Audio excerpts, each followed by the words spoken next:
Good morning, children. Let's continue the same chapter of civics, that is the Constitution of India, and move on our next topic, that is legitimacy of laws.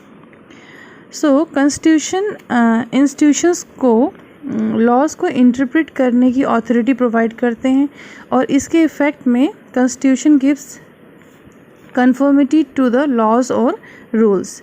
Indian constitution का एक M social equality को लाना भी है और इसको independence के बाद आर्टिकल 17 के रूप में एक्सप्रेस किया गया, जो कि अनटचेबिलिटी की प्रैक्टिस को एबोलिश करना है और इसको लॉ के द्वारा पनिशेबल ऑफेंस बनाया गया है. अपनी अथॉरिटी को एक्सरसाइज करते हुए पार्लियामेंट ने अनटचेबिलिटी ऑफेंसेस एक्ट 1955 को इनेक्ट किया and under this act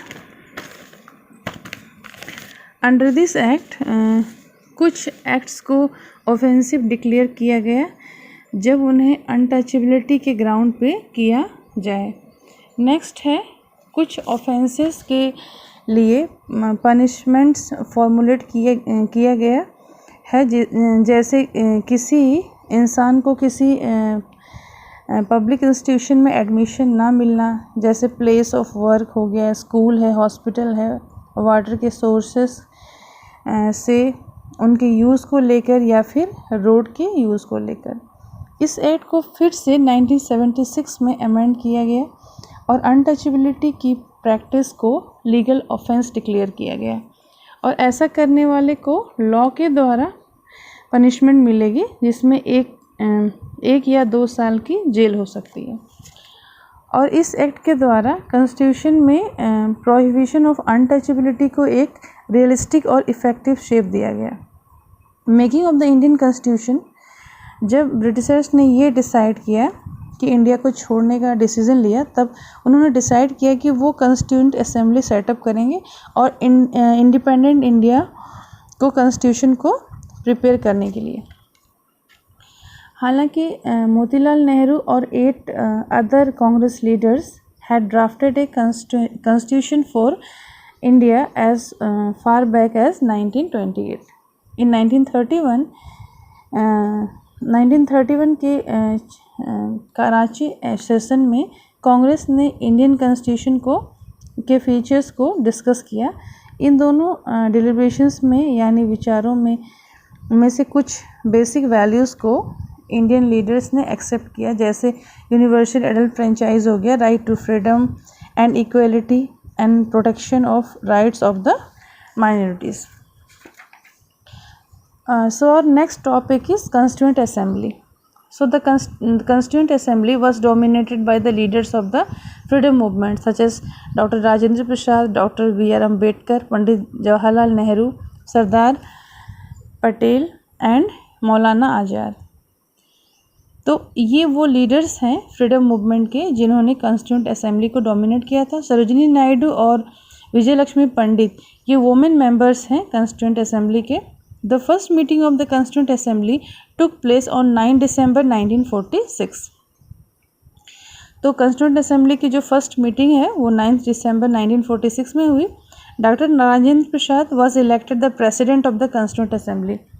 doctor Rajendra Prasad को Constituent Assembly का प्रेसिडेंट इलेक्ट किया गया और doctor Bhimrao Ambedkar was elected as the chairman of the drafting committee. So the articles of the constitution were much deliberated over clause by clause. जो भी articles थे constitution के उन पे काफ़ी विचार हुआ clause by clause. The original draft of the constitution was considerably modified. और जो भी ओरिजिनल ड्राफ्ट था कॉन्स्टिट्यूशन का उसको मॉडिफाई किया गया. The Constituent Assembly finally approved the draft of the Indian Constitution on November 26, 1949, but it came into effect on 26 January 1950. तो Constituent Assembly finally approved the draft of the Indian Constitution on November 1949. 1949 में Constituent Assembly ने finally they gave their approval to the Indian Constitution. लेकिन ये effect में कब आया? 26 जनवरी 1950 में. So to mark this day, we celebrate 26 January as Republic Day. Now, vision of the Constitution. The leaders of our freedom struggle believed that after independence, the dignity of the individual, human rights, and welfare of the people would be established. तो जो भी freedom struggle के जो leaders थे वो क्या believe करते थे कि मतलब ब्रिटिश टाइम में ऐसा था कि कभी भी हमारे इंडस्ट्रीज़ को यहाँ के लोगों को कभी भी इम्पोर्टेंस नहीं दी गई। तो इंडियन लीडर्स का क्या मानना था कि इस इंडिपेंडेंस के बाद जो इंडिविजुअल्स हैं उनकी डिग्निटी का ख्याल रखा जाएगा, ह्यूमन राइट्स का ख्याल रखा जाएगा और लोगों के वेलफेयर के बारे में मतलब सोचा जाएगा। So the makers of the constitution incorporated this beliefs in our constitution. तो जो भी कॉन्स्टिट्यूशन के मेकर्स थे उन्होंने इस बिलीव को, ठीक है, मतलब इंडिविजुअल्स की डिग्निटी को ध्यान में रखते हुए, ह्यूमन राइट्स और वेलफेयर ऑफ द पीपल को ध्यान में रखते हुए इन्होंने इस बिलीव को सम्मिलित किया, इनकॉर्पोरेट किया कॉन्स्टिट्यूशन में, ठीक है।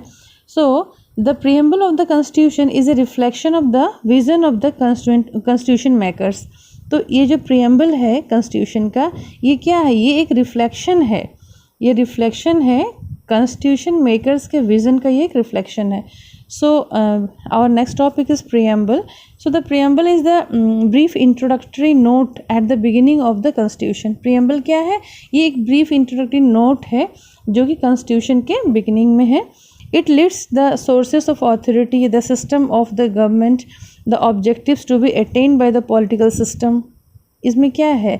इसमें sources of authority है, system of government, हमारा कैसा system है गवर्नमेंट का, वो ऑब्जेक्टिव्स जो हमारे पॉलिटिकल सिस्टम को अटेन करना है, और date of adoption and enactment of the Indian constitution, कब हमारा इंडियन कॉन्स्टिट्यूशन अडॉप्ट किया गया था और कब इसको इनैक्ट किया गया था। So by the 42nd amendment of 1976 the word socialist and secular were added to the preamble. तो 42nd अमेंडमेंट जो कि 1976 में हुआ था, इसके बाद सोशलिस्ट और सेकुलर वर्ड को हमारे प्रीएम्बल में ऐड किया गया। Though the preamble is not enforceable by law, it provides a key to the understanding and interpretation of the constitution. हालांकि ये जो preamble है, it is not enforceable by law, it is not justiciable by courts, but it provides a key, लेकिन ये एक key provide करता है to the understanding and interpretation of the constitution. constitution के understanding और interpretation के लिए ये की provide करता है। it has therefore been described as the soul of the constitution, इसलिए इसको constitution का soul describe किया गया है। Now democratic republic, the first and the last line of the preamble state that people of India are adopting and enacting the constitution for themselves. तो जो preamble का first और लास्ट लाइन है, ठीक है, ये क्या स्टेट करता है, क्या बताता है कि जो इंडिया के पीपल हैं, इंडिया के लोग हैं, they are adopting and enacting the constitution for themselves. ये इंडियन कॉन्स्टिट्यूशन को अडॉप्ट कर रहे हैं और इनैक्ट कर रहे हैं, किसके लिए? अपने लिए। This shows adoption of democracy as the basis of governance. ये क्या शो करता है कि ये जो डेमोक्रेसी का एडॉप्शन है ये हमारे गवर्नेंस का बेसिस है। So the idea of a democratic Republic which the preamble presents is democratic not only from the political but also from the social point of view. तो जो भी ये आइडिया है डेमोक्रेटिक रिपब्लिक का, ये सिर्फ पॉलिटिकल नहीं बल्कि सोशल पॉइंट ऑफ व्यू से भी है। In other words it visualises not only a democratic form of government but also a democratic society. ये क्या विजुअलाइज करते हैं? डेमोक्रेटिक फॉर्म ऑफ गवर्नमेंट ही नहीं बल्कि एक डेमोक्रेटिक सोसाइटी भी which infused with the spirit of justice, liberty, fraternity and equality है, जिसमें कि justice है, liberty है, fraternity और equality है।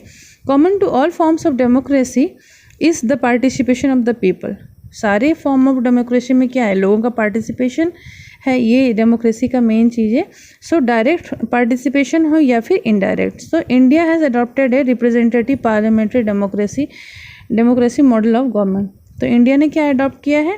Representative parliamentary democracy model government का, क्योंकि यहाँ पॉपुलेशन भी बहुत ज़्यादा है और लोगों का डायरेक्ट पार्टिसिपेशन पॉसिबल नहीं है, तो हमने रिप्रेजेंटेटिव पार्लियामेंट्री डेमोक्रेसी को ये चूज़ किया है। So elections are held for every office including the head of the country. तो हर एक ऑफिस के लिए इलेक्शन होता है, यहाँ तक कि जो हेड ऑफ द कंट्री हैं उनके लिए भी इलेक्शन होता है। So the preamble also envisages social and economic democracy.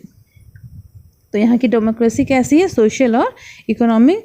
Now equality in the political sphere gives each adult citizen the power to vote freely.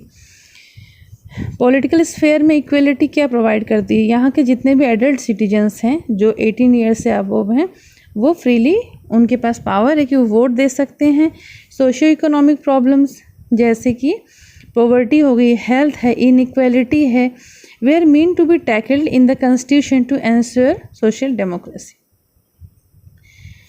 तो ये जो भी पॉवर्टी, हेल्थ और इनइक्वालिटी है, इनको टैकल कैसे करेंगे? कॉन्स्टिट्यूशन में टू एंश्योर, इनको टैकल किया जाएगा to ensure social democracy.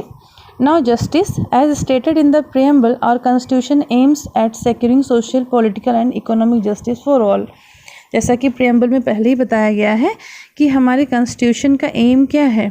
To secure social, political and economic justice for all।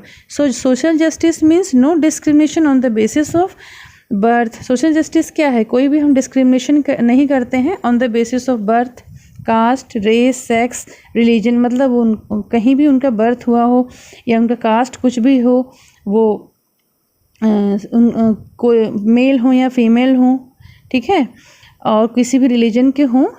To this end India is envisioned as a welfare state. Now economic justice means that the gap between the rich and the poor is bridged. Economic justice का मतलब है rich और poor के बीच में जो gap है उसको हम मिनिमाइज़ करने की कोशिश करेंगे। और इसको हम कैसे कर सकते हैं? By providing facilities of education, health and employment to all. हम उनको फैसिलिटी प्रोवाइड कर सकते हैं एजुकेशन में, हेल्थ में और सबको एम्प्लॉयमेंट में फैसिलिटी प्रोवाइड करके हम इकोनॉमिक जस्टिस लोगों को दे सकते हैं। Next one is political justice. Political justice implies that everyone has the right to participate in the affairs of the state। Political justice में क्या, सबके पास right है कि वो state के political affairs में participate कर सकते हैं। So next one is liberty. Democracy is closely connected with the idea of liberty, whereby certain minimum rights must be enjoyed by every person in a community for free and civilized existence। तो democracy जो है liberty से closely connected है, जिसमें कुछ minimum rights हैं जो हर एक सिटीजन को, हर एक पर्सन को मिलने चाहिए, जिससे कम्युनिटी में, जिससे एक फ्री और सिविलाइज्ड एग्जिस्टेंस उनका हो सके। So this translate to right to freedom about which you will read in the next chapter. However as we know the right to freedom cannot be unlimited. तो right to freedom तो हमारे पास है, लेकिन ये unlimited नहीं हो सकती है। तो it has certain restrictions and certain duties are attached to it. इसके कुछ रेस्ट्रिक्शंस भी हैं और कुछ ड्यूटीज़ भी इससे अटैच्ड हैं। मतलब आप अपनी राइट टू फ्रीडम को एंजॉय कर सकते हैं तब तक जब तक आपकी राइट टू फ्रीडम किसी के राइट टू फ्रीडम को हैम्पर ना करे। That's all for today. Thank you.